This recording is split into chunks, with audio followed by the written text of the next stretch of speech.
காலையில் ஒரு பட்ஜெட் சொல்கிற, மத்தியானம் ஒரு பட்ஜெட் சொல்கிற, நைட் ஆனோன்னு இன்னொரு பட்ஜெட் சொல்கிற. அதை கேட்க 50 யானை, நீ 50 யானைக்கு பதில் இங்கே எங்கேயோ ஓரமாக 50 மாடை வச்சு எடுக்கலாம் பாபா, இதுக்கு போய் யானை. பார்க்கும்போது கொஞ்சம் பட்ஜெட் கொஞ்சம் மேலே ஏறிட்டு போகும்போது ஒரு ஸ்டேஜ் நான் கொஞ்சம் பயந்துட்டேன் நான். பட் ஆரியா வந்தால் தைரியம் கொடுத்தாரு. சார் நீ கவலைப்படாங்க சார், அந்த மாதிரி எதாவது இருந்தால் நான் இருக்கேன், நீ என்னப்பா பணம் எதாவது இருந்தால் அனுபவப்பா நீ. பேங்காக்கில் வந்து கேட்டேன் இந்த மாதிரி யானைக்கு என்னப்பா செலவு. சார் ஒரு யானைக்கு பார்த்தீங்கன்னா ஒரு 1,25,000 சார். என்ன 1,25,000 ஒரு நாளைக்கு, ஒரு 10 நாளைக்கு இல்லை இப்போ ஒரு நாளைக்கு இப்போ அப்படின்னாரு. சரி சார், அது இல்லை சார், அதோட ஃபுட்டு ஒரு 12,000 ரூபாய் சார், அப்புறம் அது ட்ராவல் பண்ணி வர்றதுக்கு இன்னொரு 25,000 ரூபாய் சார் அப்படின்னாரு. சரி, நீ வந்து யானை போயிட்டுருக்க, சைடாகி கீழே போகிற, யானை கால் நடுவில் போகிற, கேட்குறதுக்கே பயப்படுறது. நம்ம சார் யானை கிராஸ் ஆகி நான் நடுவில் போகிறேன் மாஸ்டர், அதான் யோசிச்சிருந்தேன், எப்படி எடுக்க போகிறேன்னு அப்புறமா யோசிக்குவோம் அப்படின்னாரு. மஞ்சள் பை படம் பார்த்தா நான் ஆக்சுவலி இந்த படத்தை ஒத்துக்கிட்டேன். நான் ஏன் ஒத்துக்கிட்டேன்னா, மஞ்சள் பை ஓரளவுக்கு பட்ஜெட்டில் தான் இருந்தார், இந்த படம் அந்த மாதிரி தான் எடுப்பான் ஆளுன்னு நான் ஒத்துக்கிட்டேன் நான். அப்புறம் ஒரு 10-15 நாள் ஷூட்டிங் போனது அப்புறம் தான் அவருடைய விஸ்வரூபம் தெரிஞ்சது எனக்கு. பார்த்தா ஒரு சோஃபாவில் 3 o'clock ஒரு சோஃபாவில் உட்காந்துருந்தாங்க, 9:30 அதே சோஃபாவில் அப்படியே உட்காந்துருக்காங்க. சரி, நான் என்ன மச்சான் பயங்கர கேரக்டருக்குள்ளே இன்வால்வ் ஆகி எதுவும் நாளைக்கு பின்ன போகிறாங்க போல இருக்க அப்படின்னு நினச்சிட்டு இருந்தேன்.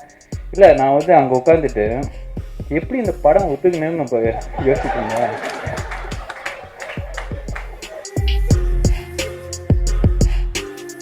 படத்தோட டைரக்டர் சௌத்ரி சார் சொன்ன மாதிரி, காலையில் ஒரு பட்ஜெட் சொல்கிற, மத்தியானம் ஒரு பட்ஜெட் சொல்கிற, நைட் ஆனோன்னு இன்னொரு பட்ஜெட் சொல்கிற. அதை கேட்க 50 யானை, நீ 50 யானைக்கு பதில் இங்கே எங்கேயோ ஓரமாக 50 மாடை வச்சு எடுக்கலாம் பாபா, இதுக்கு போய் யானை. ஏன்னா ஒரு யானை நம்ம சரி சார் நாங்கள் காஸ்ட்லாம் ஒர்க் பண்ணி வந்துடும்னு சொல்லி போன ஒரு அப்போ கேட்டு அந்த லோக்கல் கோஆர்டினேட்டர் பேங்காக்கில் வந்து கேட்டேன் இந்த மாதிரி யானைக்கு என்னப்பா செலவு. சார் ஒரு யானைக்கு பார்த்தீங்கன்னா ஒரு 1,25,000 சார். என்ன 1,25,000 ஒரு நாளைக்கு, ஒரு 10 நாளைக்கு இல்லை இப்போ ஒரு நாளைக்கு இப்போ அப்படின்னாரு. சரி சார், அது இல்லை சார், அதோட ஃபுட்டு ஒரு 12,000 ரூபாய் சார், அப்புறம் அது ட்ராவல் பண்ணி வர்றதுக்கு இன்னொரு 25,000 ரூபாய் சார் அப்படின்னாரு. ஸோ ஒவ்வொரு யானைக்குமே வந்து ஸ்பெண்ட் அரௌண்ட் 2 lakhs ஒரு நாளைக்கு. ஸோ அந்த மாதிரி நாங்கள் வந்து கிட்டத்தட்ட ஐ திங்க் 12 days ஷூட் பண்ணோம் plus practice. So first sir வந்து அப்படியே பல்ல கடிச்சிட்டு ஒத்துக்கினாரு. ஸோ அது என்னாச்சுன்னா, ஃபஸ்ட் டைம் தாய்லாந்து போனதுக்கப்புறம் எங்களால் முடிக்க முடியாமல் ரிட்டர்ன் வந்துட்டோம். மழைனால ரிட்டர்ன் வந்துட்டோம். சரி, திரும்ப வந்து அவர்கிட்ட எப்படி சொல்கிறது, நாங்கள் வந்து சார் திரும்ப தாய்லாந்து போனோம் சார், யானை ஒர்க் பெயிண்டிங் இருக்கு சார், தொலைச்சிரும் ஃபுல் படத்தை முடிச்சுட்டு பேலன்ஸ் அதுக்கு கடைசியாக எடுங்கன்னு சொன்னார். ஸோ உண்மையிலே அது எங்களை கடைசியாக ஃபுல் படம் முடிச்சு லாஸ்ட்டில் அந்த பேட்ச் போய் நாங்கள் ஷூட் பண்ணோம். ஹீரோயின் ஒரு சின்ன இன்சிடென்ட் சொல்கிறேன். ஏன்னா ஃபஸ்ட்டு டே ஷூட்டிங்க்கு எல்லோரும் அசம்பிள் ஆன ஒரு நாள் முன்னாடி தாண்டிக்குடின்னு ஒரு காட்டுக்குள்ளே, அங்கே வந்து லொக்கேஷனே பார்த்தீங்கன்னா நம்ம தங்குற இடமே பார்த்தீங்கன்னா காட்டுக்குள்ளே, அங்கே ஒரு வீட்டில் தான். ஏன்னா ஹோட்டல் வசதியெல்லாம் அந்த இடத்துல கிடையாது. ஸோ எல்லாருமே அசம்பிள் ஆகிட்டோம். காலையில் அவங்க வந்து ஒரு 3 o'clock வந்து அந்த கேரக்டர் காஸ்டியூம்லாம் போட்டு மேக்கப்லாம் போட்டு 3 o'clock ரெடி ஆகிட்டாங்க. டேரக்டர் வந்து கன்ஃபார்ம் பண்ணி ஓகே நல்லா இருக்குங்கலாம் சொல்லிட்டு போயிட்டாங்க. ஒரு நான் ஜிம்மெல்லாம் முடிச்சு நானும் ரமேஷ் ஒரு 9-9:30க்கு பார்த்தா ஒரு சோஃபாவில் 3 o'clock ஒரு சோஃபாவில் உட்காந்துருந்தாங்க, 9:30 அதே சோஃபாவில் அப்படியே உட்காந்துருக்காங்க. சரி, நான் என்ன மச்சான் பயங்கர கேரக்டருக்குள்ளே இன்வால்வ் ஆகி எதுவும் நாளைக்கு பின்ன போகிறாங்க போல இருக்க அப்படின்னு நினச்சிட்டு இருந்தேன். சரி, நான் சரி அவங்களே இவ்வளோ ப்ரிப்பேர் ஆகாமல் நாமளும் ஒன்றுமே பண்ணலையா, கேரக்டர் பற்றியில் எதுவுமே யோசிக்கவே இல்லையா, ரொம்ப கஷ்டமாக நினச்சி சரி தூங்கிட்டு அடுத்த நாள் அவங்க ஷூட்டிங்கில் பார்த்தேன். கேட்டேன் இந்த மாதிரி நேற்று இவங்களை பார்த்தேன் நான் 3 o'clock, அதுக்கப்புறம் 9:30 பார்த்தீங்கன்னா அப்படியே தான் ஏதோ யோசிச்சுட்டு பயங்கரமாக யோசிச்சுருந்தீங்க, நீங்கள் ஏதோ கேரக்டர் அப்படி தான் ஸ்டடி பண்ணுவீங்களா அப்படின்னு கேட்டேன். இல்லை, நான் வந்து அங்கே உட்காந்துட்டு எப்படி இந்த படம் ஒத்துக்கணும்னு நம்ம யோசிச்சுருந்தேன்.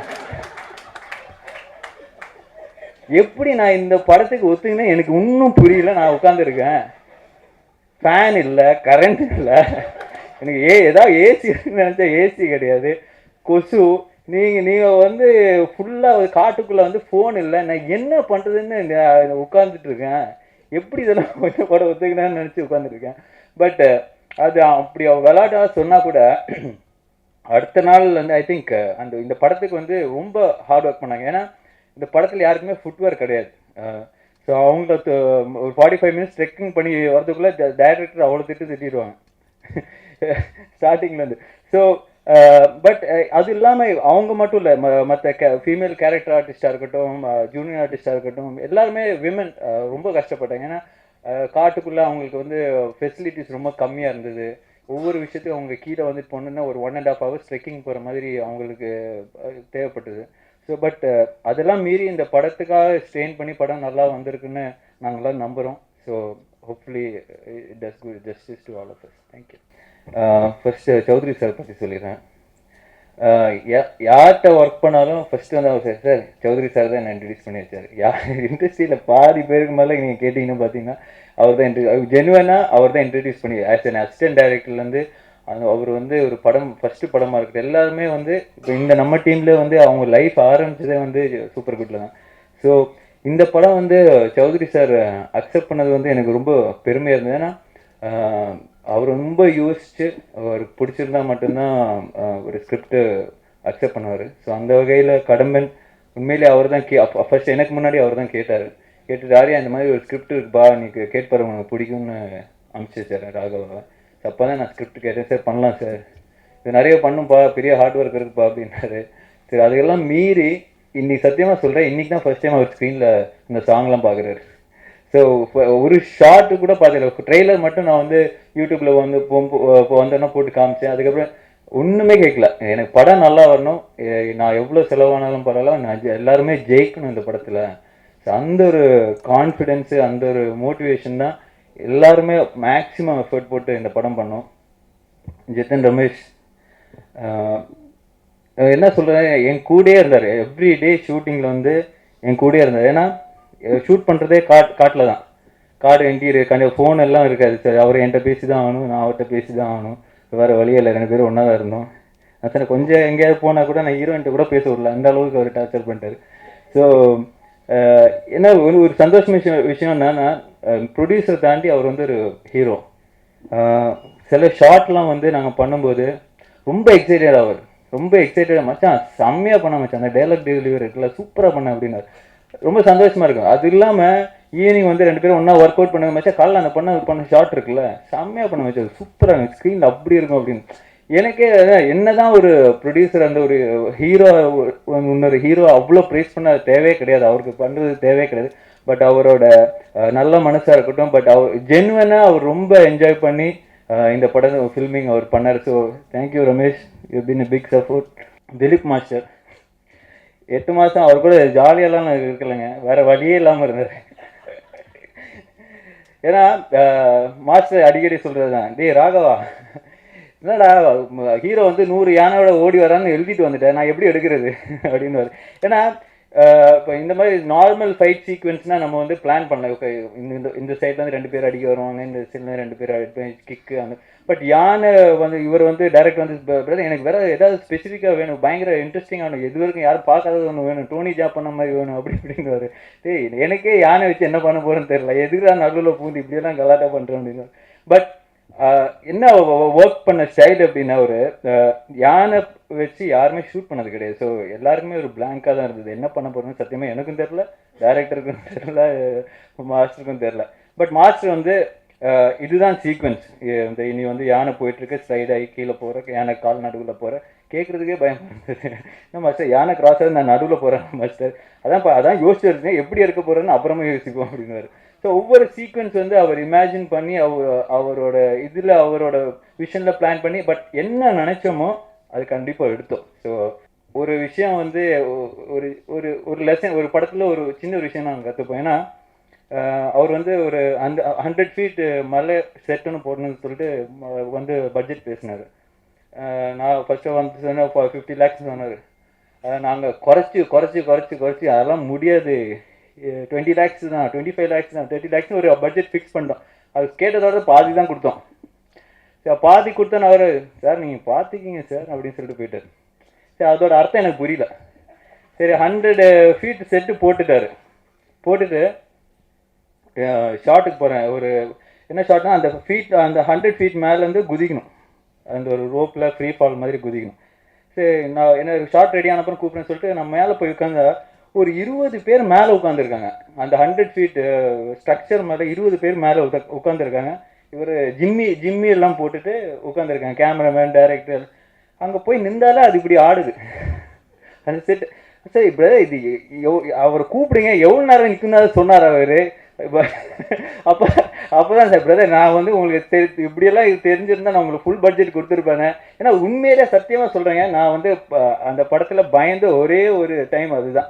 ஏன்னா இப்போ நான் நினச்சேன் நான் மட்டும்தான் தனியாக மேலே நிற்கிறேன். பட் ஒரு 20 பேர் மேலே நின்றோன்னா எனக்கு சத்தியமாக எப்படியாவது அதை முடிச்சு அங்கேருந்து எஸ்கேப் ஆகணும். நான் சொன்னேன், நான் ரோப்பில் இருக்கிறேன்ப்பா, ஏதாவது உடஞ்சி முடிச்சு நான் ரோப்லேருந்து குதிச்சிருவேன், நீங்களும் என்ன பண்ணுவீங்கன்னு கேட்டுருந்தேன். பட் உண்மையிலேயே அது எனக்கு இன்னும் அந்த பயம் இருந்துகிட்டே இருந்து. பட் அவ்வளோ பியூட்டிஃபுல்லாக, அவ்வளோ ஸ்ட்ராங்காக அந்த செட்டு போட்டிருந்தாரு.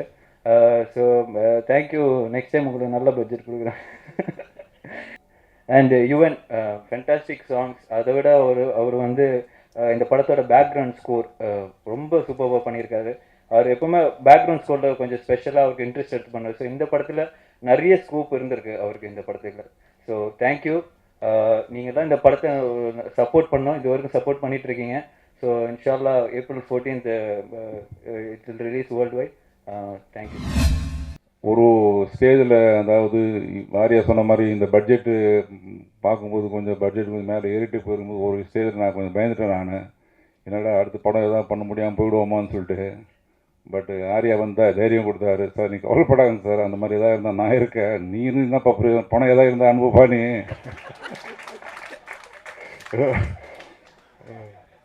நான் கொஞ்சம் விளையாட்டுக்கு தான் சொன்னேன். ஆனால் உண்மையிலே கொஞ்சம் நெக்ஸ்ட் அடுத்த நாளே ஒரு கணக்கில் பார்த்தா ஒரு சார் எங்கள் அக்கௌண்டன்ட் சொல்கிறார், சார் ஒரு ஆர்டிஜிஎஸ் வந்துருக்கு சார், யார்கிட்ட இருந்தப்பா வந்திருக்கு, இன்னும் இந்த படம் யார்கிட்ட விற்கவே இல்லையப்பா இன்னும்.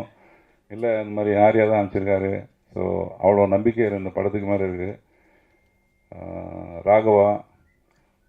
ராகவா லாரன்ஸ் வச்சு மொட்டை சிவா கெட்ட சிவா இப்போ தான் ரிலீஸ் பண்ணி வெற்றிகரமாக போயிட்டு இருக்குது. நம்ம சாயரவணிச்சு ஆதங்கப்பட்ட மாதிரி கொஞ்சம் மீடியா நண்பர்கள் கொஞ்சம் பெருசாக அவருக்கு சப்போர்ட் பண்ணல போல இருக்குது. அந்த வார்த்தை கொஞ்சம் அவருக்கு இருந்தது. இருந்தாலும் அதையும் தாண்டி இந்த படம் கிட்டத்தட்ட 125 தேட்டரில் வந்து 25 நாள் தாண்டி ஓடிட்டு இருக்குன்னா அந்த அந்த படத்தை நாங்கள் புதுசாக எதுவும் எடுக்கல. ஆக்சுவலி இந்த படம் நாங்கள் புதுசாக கதைக்கு இதெல்லாம் எதுவும் பண்ணாமல் இது தெலுங்கில் வந்து ஒரு பெரிய ஹிட்டான படத்தை தான் நாங்கள் ரீமேக் பண்ணோம். ஸோ அந்த ரீமேக் படத்தில் என்ன இருந்ததோ அப்படியே தான் அவர் டைரக்ட் பண்ணியிருந்தார் அவர். நானும் சொல்லியிருந்தேன் அவர்கிட்ட, இது ஒரு பெரிய ஹிட் படப்பா, இதில் வந்து பெரிய சேஞ்சஸ் கீன்ஸில் எதுவும் பண்ணாமல் ஆஸ் இட் ஈஸே இந்த படத்தை நீ டைரக்ட் பண்ணி கொடுத்தீங்கன்னா கூட இந்த படம் பெரிய ஹிட் ஆகிடுப்பா. பட் கொஞ்சம் மசாலா, கொஞ்சம் தெலுங்கில் கொஞ்சம் மசாலா கொஞ்சம் எக்ஸ்ட்ரா தான் இருக்கும். அந்த மசாலா அப்படியே தமிழில் இருந்ததுனால வந்து மேபி நம்ம ஆளுங்களுக்கு கொஞ்சம் அந்த மசாலா பிடிக்கல போல இருக்குது. பட் இருந்தாலும் ஆடியன்ஸுக்கு அந்த மசாலா நல்லாவே பிடிச்சிருந்தது. ஸோ படம் நல்லா வெற்றிகரமாக ஓடுகிறது. அதுக்கு நான் உங்கள் சப்போர்ட்டுக்கும் நான் நன்றியை தெரிவித்துக் கொள்கிறேன். ராகவா கண்டிப்பாக மஞ்சப்பைக்கு அடுத்தது இந்த படம் ஒரு பெரிய மஞ்சப்பை படம் பார்த்தா நான் ஆக்சுவலி இந்த படத்தை ஒத்துக்கிட்டேன். நான் ஏன் ஒத்துக்கிட்டேன்னா மஞ்சப்பை ஓரளவு பட்ஜெட்டில் தான் இருந்தார். இந்த படம் அந்த மாதிரி தான் எடுப்பான் ஆளுன்னு நினச்சி நான் ஒத்துக்கிட்டேன். நான் அப்புறம் ஒரு 10-15 நாள் ஷூட்டிங் போனது அப்புறம் தான் அவருடைய விஸ்வரூபம் தெரிஞ்சது எனக்கு. பட் இருந்தாலும் அதையும் தாண்டி இந்த படம் உண்மையிலே ரொம்ப நல்லா வந்திருக்கு. கேமராமேன் சதீஷ்குமார் சொன்ன மாதிரி அடிக்கடி வந்து நிற்பார். நம்ம 82வது படத்துலேருந்து அடிக்கடி வந்து நிற்பார். சார் உங்கள் பேனரில் ஒரு படம் பண்ணுவோம், நான் அசோசியேட்டாக ஒர்க் பண்ணிட்டேன், இந்த படத்தை பேனர் பண்ணுவோம். சரி, அவரும் நம்ம ஒத்துழைப்பாருன்னு சொல்லிட்டு தான் நானும் இவர்களும் ஒத்துக்கிட்டேன். நான் டைரக்ட் கூட சேர்ந்தார் அவர். அப்புறம் கிட்டத்தட்ட இந்த படத்தில் கிராஃபிக்ஸு ஒரு 50-55 நிமிஷம் இருக்கும். எனக்கு கொடுத்த பட்ஜெட்டை வந்து நான் எப்போ அவருக்கு செட்டில் பண்ணிட்டேன். நான் எனக்கு தெரியாமல் ஆரியா ஏதோ கொஞ்சம் கழுத்து போட்டிருக்காரு போல இருக்குது. அதான் என்கிட்ட அடிக்கடி இந்த நம்ம ப்ரொடக்ஷன் மேனேஜர் கேட்டுன்னு இருக்கார், சார் இந்த மாதிரி நம்ம கிராஃபிக்ஸ் வந்து எங்கள் ஃபோன் பண்ணிட்டு இருக்கோம், எதுக்குப்பா நான் தான் கொடுப்பேன், அது கமிட்மெண்ட் அமௌண்ட் நான் செட்டில் பண்ணிட்டேன் இல்லையா. இல்லை சார் இன்னும் கொஞ்சம் எக்ஸ்ட்ரா வந்து ஆரியா படிப்பு கேட்க சொல்லியா. அதே மாதிரி தான் ஸ்டண்ட் மாஸ்டர் கூட அதே கொஞ்சம் கம்ப்ளைண்ட் இருக்குது போல இருக்குது. என்னை பொறுத்த வரைக்கும் நான் யாருக்கு என்ன செட்டில் பண்ணுறேன், அதாவது என்ன கமிட் பண்ணணும் எல்லாருக்கும் நான் செட்டில் பண்ணுறேன் நான். மற்றபடி யாரையும் அவங்க 2 பேர் பேசி முடிச்சுடுவாங்க. எங்களுடைய மொட்டை சிவா கெட்ட சிவா படம் ரிலீஸுக்காக வந்து அவங்க அதாவது இந்த சிவலிங்கா படத்தை வந்து 2 தடவை தள்ளி வச்சுருந்தாங்க. பட் சில தவிர்க்க முடியாத காரணத்தால் எங்கள் படமும், அதாவது அதுவும் என் படம் மாதிரி தான், அதாவது நான் ராகவா லாரன்ஸ் கூட நான் இன்ட்ரடியூஸ் பண்ண ஹீரோ தான். பட் அந்த படம் ரிலீஸ் ஆகுது, எங்கள் கடம்பம் ரிலீஸ் ஆகும்போது கொஞ்சம் அவங்களுக்கு ஒரு சின்ன ஒரு வருத்தம் இருந்தது. ஆனால் வேறு வழியில் அது அதாவது இந்த படத்தை நான் ஏப்ரல் 4 ரிலீஸ் பண்ணி ஆகணும். ஏன் ரிலீஸ் பண்ணணுன்னா, இதே ஜேர்னலில் வந்து இன்னொரு படம் ஜெயம் ரவி நடித்த படம் இதே ரேஞ்சில் ஒரு படம் வனமகன் சொல்லிட்டு ஒரு படம் ரிலீஸ் ஆக போகுது. ஸோ 2 படமும் ஒன்றா வந்தால் கண்டிப்பாக நல்லா இருக்காதுன்னு சொல்லிட்டு தவிர்க்க முடியாத காரணங்களால் வந்து இந்த படத்தை ரிலீஸ் பண்ண வேண்டிய நிர்பந்தம். இல்லைன்னா அது இல்லாமல் 28ஆம் தேதி இன்னொரு வாரம் தள்ளி ரிலீஸ் பண்ணலான்னு பார்த்தா பாகுபலி ரிலீஸ் ஆகுது. ஸோ தவிர்க்க முடியாத காரணங்களால் 2 படமும் ஒன்றா ரிலீஸ் ஆகுது. ஆனால் 2 படமும் கண்டிப்பாக ஓடும். அதுவும் ஓடணும், இந்த படம் ஓடணும், கண்டிப்பாக 2 படம் ஓடணும். எனக்கு ராகவராஜ் படமும் என் ஹீரோ, ஆர்யா கூட என் ஹீரோ. இது எங்கள் பேனரில் வந்து யுவன் சங்கர் ராஜுக்கு ஃபர்ஸ்ட் படம், ஆர்யா கூட இது ஃபர்ஸ்ட் படம். இந்த கூட்டணி கண்டிப்பாக வந்து இன்னும் ஃபியூச்சர்லையும் தொடரும்.